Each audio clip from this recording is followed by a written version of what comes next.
What's up, guys? So this is podcast number 1, and today I'm going to be discussing why it's important, I believe it's important, to have a plethora of sounds on your e-collar when coyote hunting.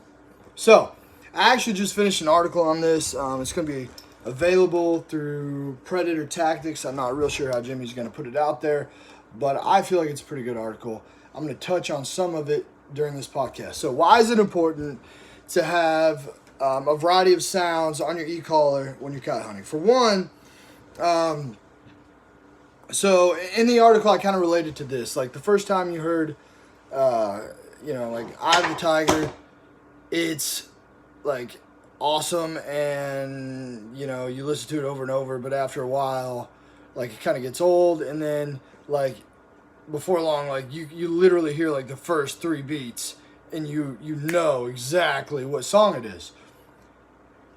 Coyotes are it's kind of like that whenever you're playing the same sound over and over and over in the field at the same spots. Like basically what you're doing is these coyotes are growing familiar with this sound. And what happens? You play this sound, and a lot of the times you don't know there's a coyote there, and you never know. You get up, and the coyote heard this sound, then they see you, and then they associate and they run off. And you may not see the coyote run off, but at that point, what just happened? You just educated a coyote. They now associate that sound with danger.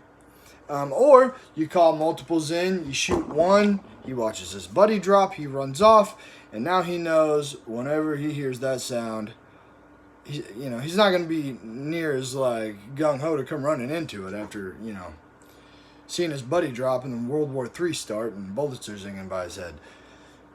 So that's one reason. Next reason. So this, and in the article I kind of touch on this too, this is kind of a topic that I truly have not heard a lot of people talk about, but I do, and I firmly believe it has helped me be a more successful predator hunter. But whenever I organize, actually, when I talk about having a variety of sounds, I'm not just talking about like having a couple howls, but a whole bunch of rabbit, or a whole bunch of howls and like 3 rabbits that I really like. No, I like to have a bunch.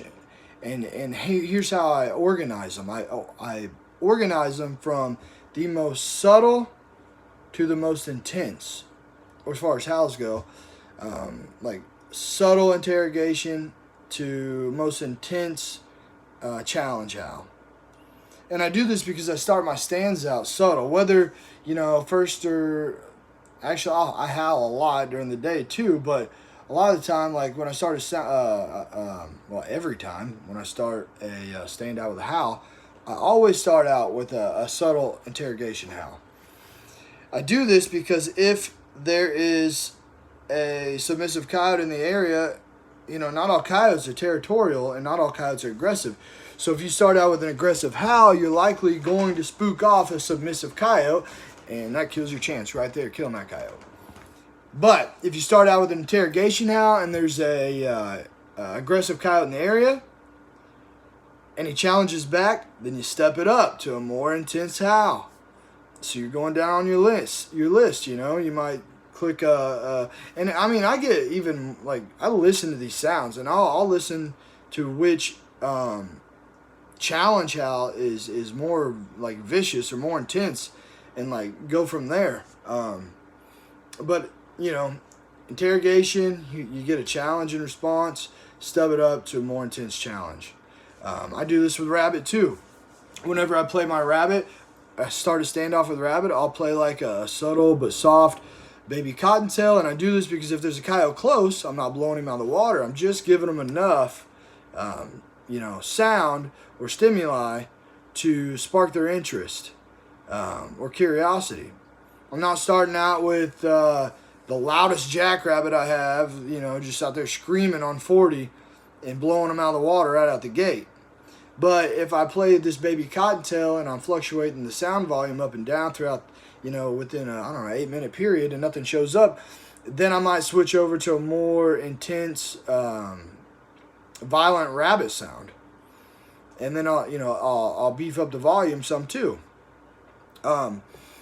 Also, I've noticed that there's been times, and in some of these videos that I have on YouTube, you can see this actually in action, but I'll have a coyote rolling into, actually there's, on the Alpha Dog page, there's a hunt that has like 1.7 million views, which blows my mind that there's over 1 million people that don't watch coyote hunt.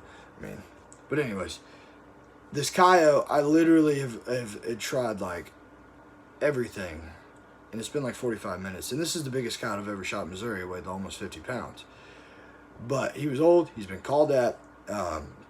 I switched it up from a like really subtle pup distress to a more aggressive pup distress, and he came in and I killed him at like 75 yards. A lot of times I'll have a coyote hang up when it's coming in to a pup, and when it hangs up, I'll switch it over to a more aggressive, vicious pup sound, and they'll roll right in. Another reason why you should have a variety of, and I'm trying to stay with my article a little bit so it flows well, but so you're likely, if you live like somewhere where I do, there's a lot of coyote hunters around here, and a lot of us probably without even knowing it sometimes, and I know we call the same spots, so therefore we're calling the same coyotes. The majority of your predator hunters will buy an e-collar and won't put additional sounds on it. So what are they doing? They're going out there with the stock sounds, playing the stock sounds over and over. Even if that specific hunter switches, maybe up from, a couple of different stock sounds when he calls that area, the other guy calling in there might be doing the same thing with the same sounds. But if you are hunting an area that is also hunted by other hunters and you go in with completely different sounds, you're throwing something out there that's not familiar to these coyotes, that is different. And that's what I do when I hunt pressured areas, and I have a lot of good luck doing that. I'll do stuff like play like woodpecker, or kind of get away. If I know there's a lot of predator hunters in that area, I won't just sit down and run rabbit. I'll run like woodpecker or baby red fox, or just a completely different sound. I know whenever I went from switch from my foxbird to the lucky duck, like I intentionally went and hunted spots that I've hunted, called a lot with my foxbird, and actually, just the other day, I went and made the first stand I made with the lucky duck, completely different sound, called the coyote in, bam, killed it. And they don't ever come in that fast. Usually I call one in, but it'll take a little longer just because they're a little more leery. Well, a new sound, coyote, rolled right in. He wasn't familiar with it. So yeah, just having a wide variety of sounds is going to increase your odds of killing coyotes. You're putting stuff out there that they're not familiar with. And speaking of which, we have new sounds that are about to be released on the Predator Tactics website. We have sound files from actual live vocals that Jimmy's recorded, to my hand call sounds that we've recorded. And that's another thing too. Like, whenever we're talking about a wide variety of sounds, it doesn't just have to be on an e-collar. Like, you guys watch me all the time. I'm using hand calls, and I can make 100 different, pitches and sounds off of the keyed up pup, which is the Predator Tactics, one of the Predator Tactics hand calls. I can do a rabbit, I can do a bird, I can do a rodent, I can do pup distress, I can do a subtle pup distress, or aggressive pup distress with growling. So even if you don't have an e-collar, you can still switch up your sounds on a hand call.